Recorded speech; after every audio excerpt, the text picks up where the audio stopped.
David Solomon, Goldman Sachs' chairman and CEO, is here on the set with us. Nice to see you, sir. It's great to see you guys. Great to be here.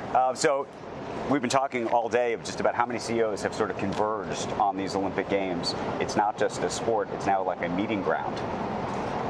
Well, I think first and foremost, it's sport, and it's bringing people together. One of the things that for me is just so inspiring is to watch all the people from around the world cheering for everyone. There's just such a sense of unity when you come and you participate in the Olympics, and it's really wonderful to see. So it's not a surprise that people from all over the world, But this is the first Olympics that we've had in a long time, probably since London, where this has turned into a client event, if you will, for so many.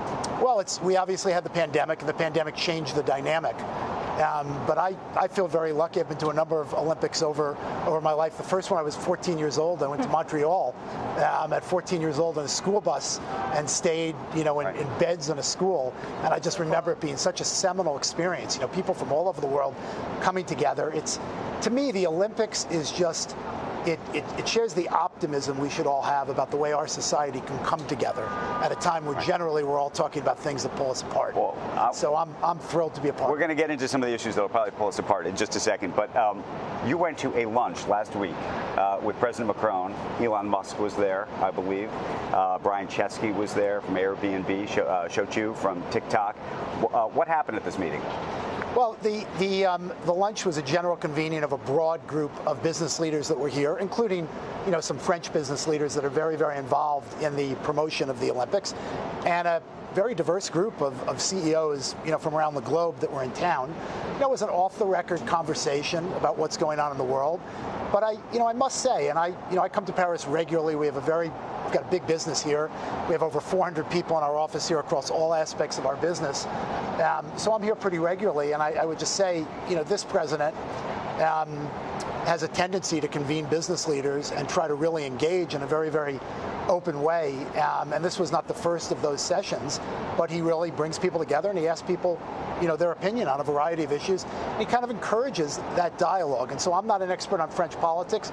French politics is certainly tough right now, but I do think the model of business coming together and in a candid way, having an open dialogue is a model that should be emulated around the world. Easier to do business here now, or you think harder after the snap election? I think there have been. I look at things over time. There's certainly been an improvement. I mean, we're operating with many more people and have a bigger business here than we had a decade ago. But like with everything else, it's a pendulum, and politics and policy swing back and forth, and that has an impact. But we're incredibly committed. There's a huge business community here. We obviously have, a lot of people across our banking and markets business, our private wealth business, our asset management business here. Right. My guess is it's going to continue to grow because France is an enormous part of the economic ecosystem. Back home, the Fed is going to be meeting, and we're going to hear what they have to say tomorrow. What are you telling people they're going to say tomorrow?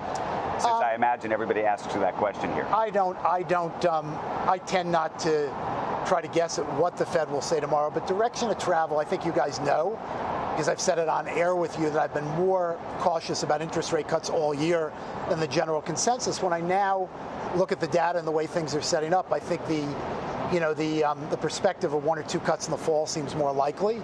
My guess is there'll be some messaging around that, but I don't want to speculate. We'll see. We'll obviously have another print with the jobs report on Friday, which will give us some more information. But I think the direction of travel is relatively clear. And I just also say, and you see it in some of the earnings reports that you've seen this week. You look at McDonald's earnings report. There's no question there are some shifts in consumer behavior, and the cumulative impact of what's been kind of a long inflationary pressure, even though it's moderating, is having an effect on consumer habits, and so we watch that very closely. Procter & Gamble, I don't know if you were watching, but China and Procter & Gamble, and so that's almost across the board. Yeah, it's across the board, Joe. I think you're right about that. And I was in China, 2 months ago, and my takeaway was the economy's, relatively soft, and so I'm not surprised, to see that, and I think we'll see more of that. But step back from that high level. The economic environment has been relatively benign, and I think the base case is still, a relatively benign environment unless there's some other shock as we finish up the year. Hey, David, you said recently that it looks like M&A activity is set to pick up, and you guys probably know this better than just about anybody. What signs are you tracking? What do you see just in terms of lending or other issues that lead you to think that? There's no question we have a window into it based on activity inside the firm. If you listen to our earnings report in July, a few weeks ago and earlier in July, I specifically said in the transcript that our backlog increased significantly. Yeah. We choose our words very, very carefully, so that's a data point. Yeah. But I'd still highlight M&A activity broadly is running 20% below 10-year averages, so it still hasn't recovered to what I would say is a normalized environment. I think it's moving in that direction, and I think the tailwinds that we see in the interactions of our broad team around the world indicate it's moving in that direction. Regulatory environment, a headwind for sure. But we'll see how the election But how much of plays is out. that a regulatory issue, you think, or how much is that a private equity issue? Because the truth is that private equity had become an outsized portion of M&A over the last 3 or 4 years and has effectively, I don't want to say fallen off a cliff, but kind of fallen off a cliff.